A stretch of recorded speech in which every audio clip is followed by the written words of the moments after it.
मुख्यमंत्री शिवराज सिंह चौहान इस वक्त, थोड़ी देर पहले हमने जो विजुअल, जो तस्वीरें आपको दिखाई थी, उसमें नतीजों पर नजर रखते हुए नजर आ रहे थे। उनकी नजरें टीवी पर थी। ये देखिए, वो तस्वीरें भी आपको दिखा रहे हैं। एमपी के मन में पीएम मोदी हैं, ये कहा है शिवराज सिंह चौहान ने।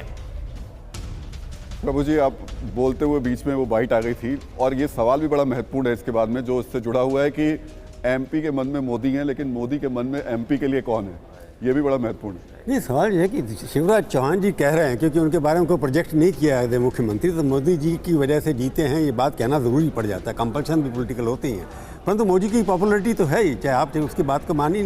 177 रैलीज़ की थी चौहान साहब ने, सबसे ज़्यादा रैलीज़ वहाँ पर की। जो आपने चित्र अभी दिखाया है उसके अंदर देखा कि तोमर साहब भी और सिंधिया साहब तीनों इकट्ठे की घर में बैठकर देख रहे हैं। ये यूनिटी को प्रोजेक्शन करने की कोशिश की है कि हमारे मोदी जी के नेतृत्व में हम सब लोग जीते हैं। अब ग्वालियर के अंदर काफ़ी 28 सीट्स हैं, उसमें सारी लगभग बीजेपी जीत चुकी हैं।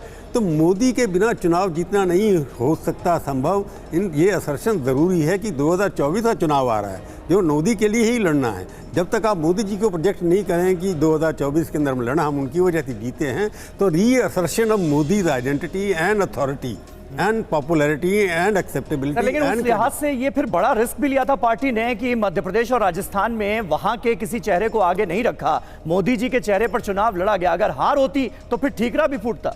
देखिए ना, आप 2003 से देखिए, मध्य प्रदेश और छत्तीसगढ़ पहले इकट्ठे हुआ करते थे।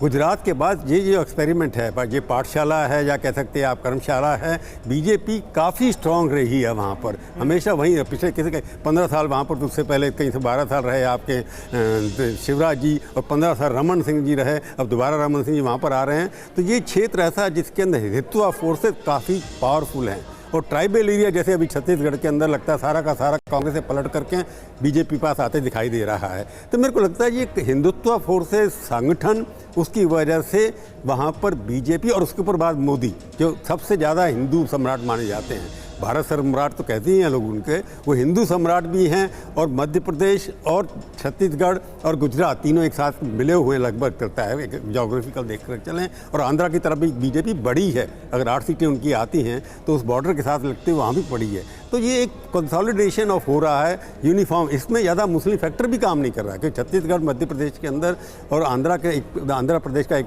तेलंगाना का थोड़ा हैदराबाद छोड़ दें तो वहाँ पर मुस्लिम फैक्टर भी ज़्यादा नहीं है। तो मेरे को लगता है ये कंसोलिडेशन जो है एक किस्म की आइडियोलॉजिकल हो रहा है और मोदी उसके सिंबल माने जा रहे हैं।